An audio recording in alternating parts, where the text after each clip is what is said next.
In today's video, we're breaking down Graeme Souness has broken his silence and delivered a brutal verdict on the squad, the owners, and what must happen next. Josh Windass open to Rangers transfer as Wrexham midfielder breaks silence with 11-word message. Tour Romans transfer to Rangers spells disaster for one player at Ibrox. Rangers January priority should be agreement for Hearts players.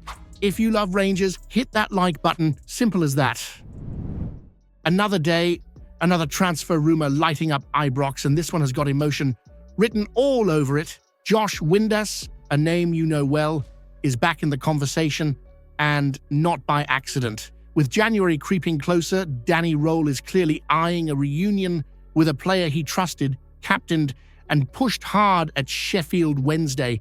That alone tells you this is not gossip plucked from thin air. Windass has already admitted in his own words that leaving Rangers was stupid, not unlucky, not mistimed. Stupid, he chased a bigger wage, left just as he was about to start a European tie, and drove straight down the motorway away from Ibrox while Steven Gerrard and Mick Beale told him he was making a mistake. That kind of regret does not fade easily, especially when you see Rangers still commanding attention years later, while Wigan came and went like a drizzle over the Clyde. Now he is at Wrexham, tied down until 2028 on a hefty wage, and the Welsh club are digging their heels in. A loan bid already knocked back, no appetite to sell, and Rangers likely priced out of a permanent deal unless someone blinks. But here is the thing, players speak even when they say nothing. An 11-word Instagram post about silence and words is not random timing. That is a man thinking about his next move. You look at Rangers right now and you can see the gap.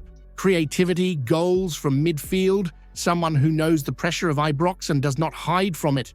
Windass has 6 goals and 3 assists this season in the championship. He knows the manager and he knows what he left behind in Glasgow. Andrew Cavenagh is expected to back Rohl, but backing him properly means taking a risk, not playing it safe. Windass, coming back older, wiser, and angrier at his past decisions, is not a fairy tale. It is a potential catalyst. Should Rangers fight to bring back a player who openly admits he chased money before ambition? Or is that exact honesty and regret the reason he deserves a second chance at Ibrox to haunt Celtic all over again? This one could quietly shake things up more than you might expect. Tour Romans, just 22, already a regular in the Jupiler Pro League, and already being watched closely by Rangers as Danny Rohl plans a serious January rebuild. This is not a scattergun rumor. Romans has been one of Westerlo's most reliable performers this season, calm on the ball, strong defensively, and comfortable pushing forward. The numbers back it up too. 14 matches played, over 4 clearances per game, and he is involved enough going forward to offer balance rather than chaos. That is exactly the type of profile Rangers have been crying out for at left back. Now look at the situation inside Ibrox. Jayden Magoma has impressed, no doubt about it, but he is only on loan and Brentford will be waiting with open arms when that deal ends. Max Aarons, meanwhile, has had chances, plenty of them, and while there has been a slight uptick recently, it still feels like Rangers are compensating rather than building. Using him as an attacking outlet because of injuries elsewhere is not a long-term plan. It is papering over cracks. If Romans walks through the door, that is a statement. It says Rangers want a permanent solution, not another short-term fix. And once John Souttar and Derek Cornelius are fully fit again, the squad suddenly looks crowded in all the wrong places for certain players. Loan deals can be cut short, and sentiment will not save anyone if Rohl decides you do not fit the future. This is the kind of move Celtic supporters love to laugh at until it works. A young defender, under the radar, developed properly, and suddenly you are asking questions they do not want to answer. Rangers building quietly sensibly and with intent is far more dangerous than any flashy headline signing. If Tour Romans arrives at Ibrox, should Rangers be ruthless and move on players like Max Aarons immediately, or do you risk keeping comfort over competition and repeating the same defensive mistakes again?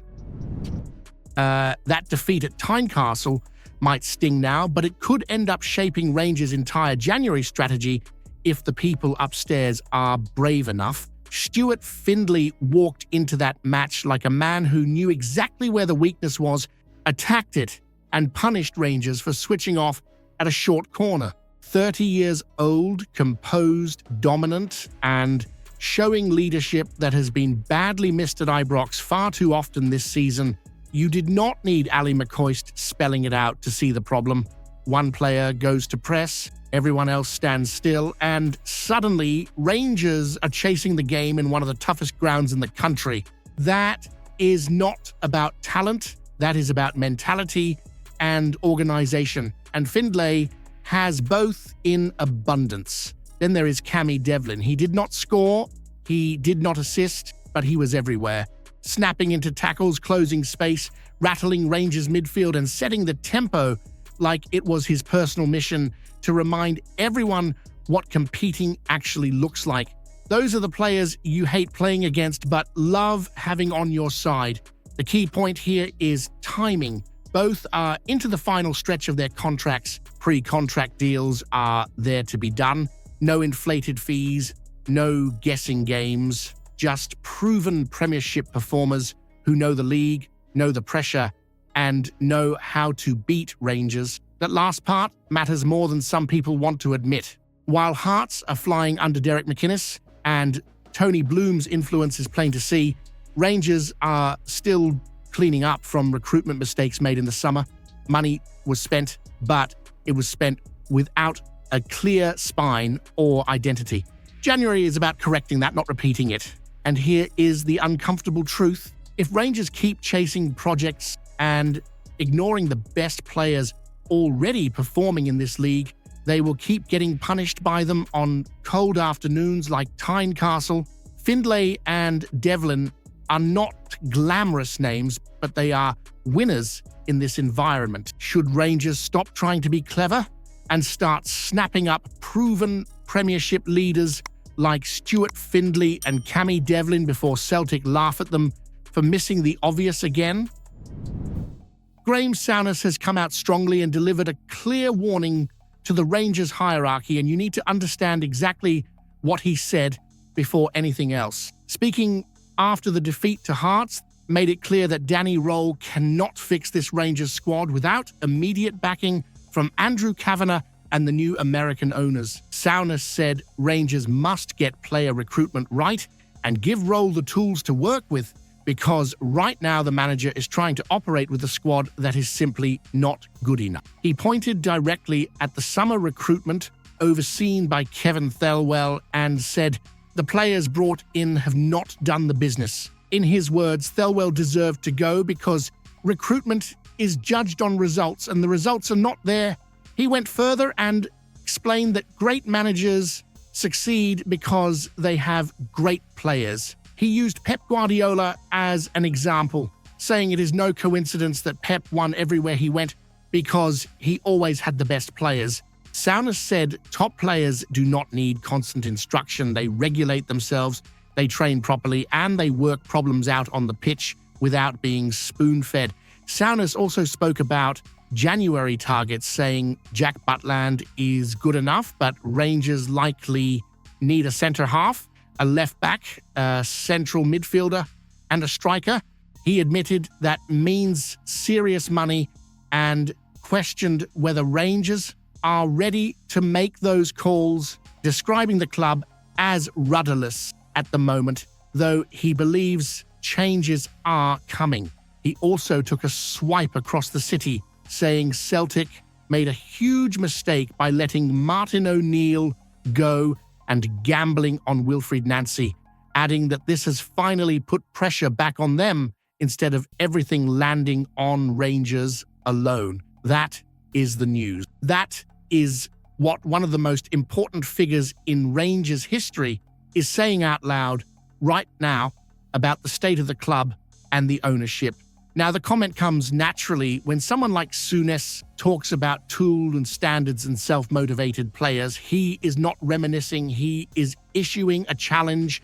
This is the moment Andrew Cavenagh finds out whether owning Rangers is about headlines or hard decisions. Like, if Graeme Souness is already saying this squad is not good enough, should Rangers trust the same structure to fix it in January?